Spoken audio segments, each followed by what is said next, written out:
اعوذ باللہ من الشیطان الرجیم بسم اللہ الرحمن الرحیم السلام علیکم ورحمۃ اللہ وبرکاتہ۔ قرآن پاک میں کل 11 آیات میں ابلیس کا ذکر ہوا۔ وہ آیات یہ ہیں: سورہ بقرہ آیت 34۔ اور جب ہم نے فرشتوں سے کہا کہ آدم کو سجدہ کرو تو انہوں نے سجدہ کیا مگر ابلیس کہ اس نے انکار کیا اور تکبر کیا اور کافروں میں سے ہو گیا۔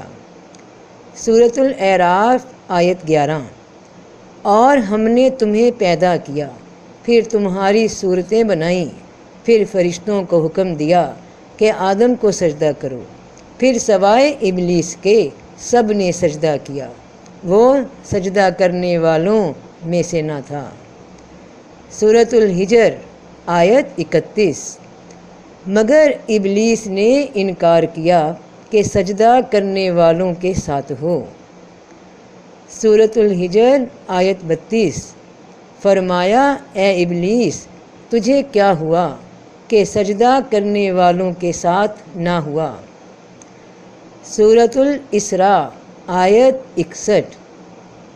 اور جب ہم نے فرشتوں سے کہا کہ آدم کو سجدہ کرو تو سوائے ابلیس کے سب سجدے میں گر پڑے۔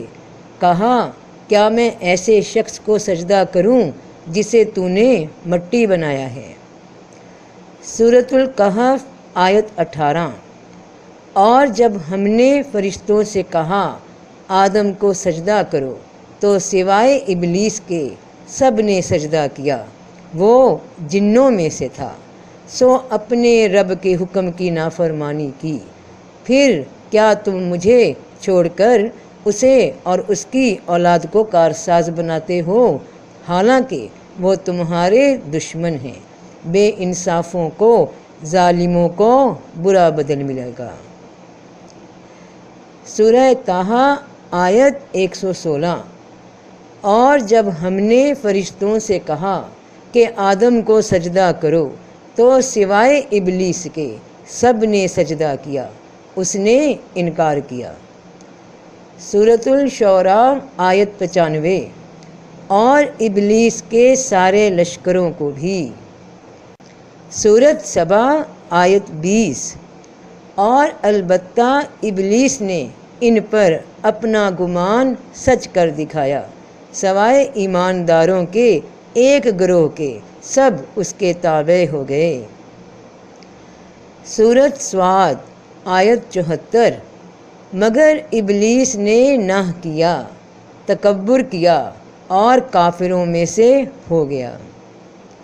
سورۃ صاد آیت 75۔ فرمایا، اے ابلیس، تمہیں اس کے سامنے سجدہ کرنے سے کس نے منع کیا جسے میں نے اپنے ہاتھوں سے بنایا؟ کیا تو نے تکبر کیا یا تو بڑوں میں سے تھا؟ فی امان اللہ۔